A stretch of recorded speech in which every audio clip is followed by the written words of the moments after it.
covered Israel's legal rights in the West Bank, we're now going to focus on the peace process.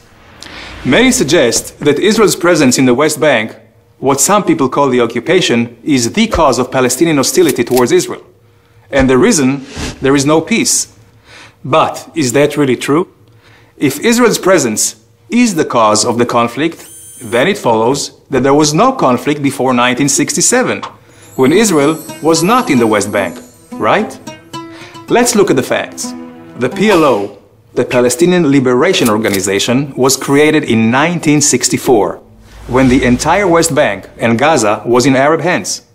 Why create the PLO in 1964, when Israel has no presence in the West Bank and Gaza? What Palestine were they liberating? The PLO emblem gives us the answer. The PLO was created to remove by force the entire state of Israel from the map of the Middle East, a goal clearly stated in their charter. This goal was not new. The PLO was continuing a long Arab history of saying no. No to the national self-determination of the Jewish people. No to recognizing the Jewish ancestral homeland. Let's take a look at the history.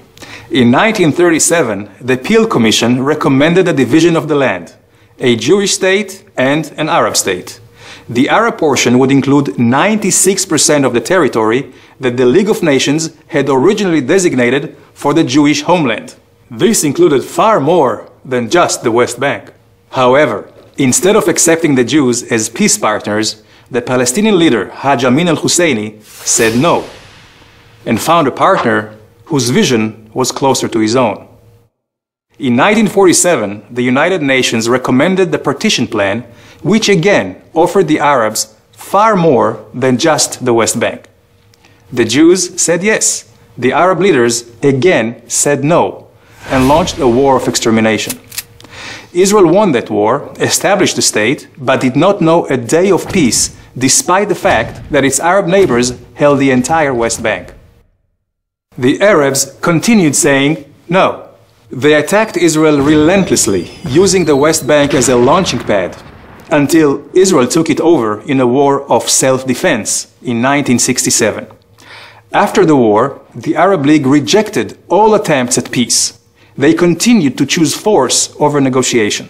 And at a summit in the city of Khartoum, we again heard no, no, no.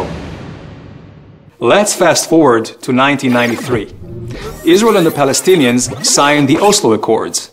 Were the Palestinians finally saying yes? It appeared so. Israel said yes and gave territorial control to a Palestinian government it helped establish. But despite signing agreements, the Palestinian actions said no. During the next 5 years, Israel saw a significant increase in terrorist attacks, which killed hundreds of Israelis. In 1996, Yasser Arafat, the Palestinian leader, declares, "We plan to eliminate the state of Israel and establish a purely Palestinian state." But Israel did not give up saying yes. In 2000, Israel's Prime Minister Barak offers the Palestinians 93% of the West Bank. Again, the answer is no, together with increased terror. In 2005, Israel withdraws from the Gaza Strip, uprooting 8,500 Israeli citizens, hoping to advance peace. The Palestinians again say no. This time they increase rocket attacks from Gaza against Israeli civilians by over 500%. In 2008, another Israeli attempt at yes.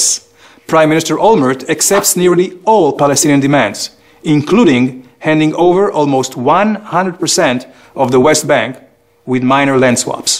The Palestinians, again, no. So what can we conclude? 1.